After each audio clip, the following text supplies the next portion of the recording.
For those who claim to have had close encounters with landed UFO craft over the decades, experiences of this sort are recognized as having long-lasting effects on witnesses.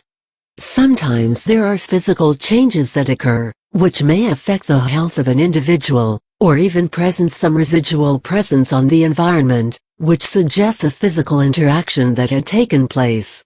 Occasionally, the broader influence of these kinds of incidents may go well beyond even what the witness experienced, or what was found there afterward.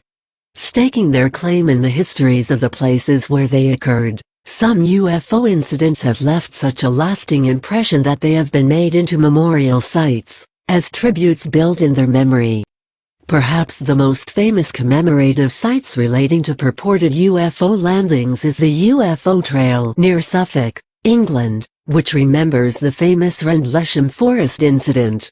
The trail is bifided with triangular signs, no doubt an artistic touch that was intended as nod to the triangular or pyramid-shaped craft observed there over the course of several nights in December, 1980.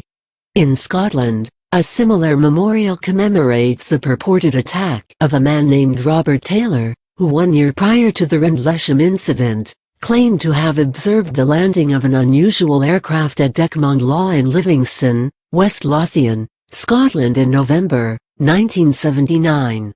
Taylor was a forestry worker at the time, and said a pair of objects that emerged from the landed UFO attempted to drag him on board the craft. He later returned home appearing disheveled, and complained to his wife that he had been attacked. Taylor's story is further detailed in the video below. Other locations may present less convincing circumstances, despite the memorials that exist there.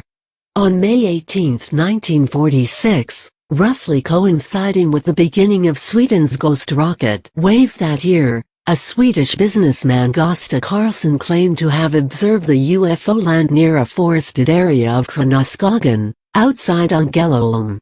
Researcher Claes Svahn, who studied the incident in depth and even authored a book with Karlsson on the case, later reported that no evidence seemed to exist that could substantiate Karlsson's sighting. One of the most peculiar alleged close encounters that would eventually be commemorated with a landmark at the location occurred near Imalisyn, Poland, on May 10, 1978. Farmer Jan Wolski was driving a horse-drawn carriage near his home when he observed an elongated, bus-sized aircraft hovering several feet off the ground, which somewhat resembled an Airstream luxury trailer with peculiar external fittings. A number of smallish individuals appeared around Wolski, who joined him on his cart and directed him toward the object. Strangely, Wolski had mistaken them for being foreigners due to the language they spoke, and despite the apparent greenish coloration of their faces, which bore peculiar, slanted eyes.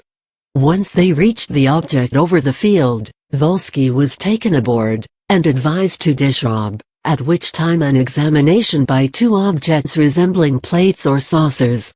After this unusual examination, Wolski was allowed to dress, and was offered to partake in an unusual meal with the creatures. What resembled icicles. Wolski returned to the location later that day with his sons, and a few of his neighbors, but by that time the unusual craft had vanished, though evidence of grass nearby that was trodden down covered with dew and paths coming in all directions could still be observed. Today, a memorial that exists there commemorates Wolski's unusual experience, stating that, on the 10th of May 1978 in Imalisyn a UFO object landed. The truth will astonish us in the future. Whether or not any astonishing future truths are yet to be afforded us is anyone's guess. However, the stories of these unusual UFO events have indeed been preserved for future generations, thanks to the work of a handful in our midst that are dedicated to understanding and preserving the history of the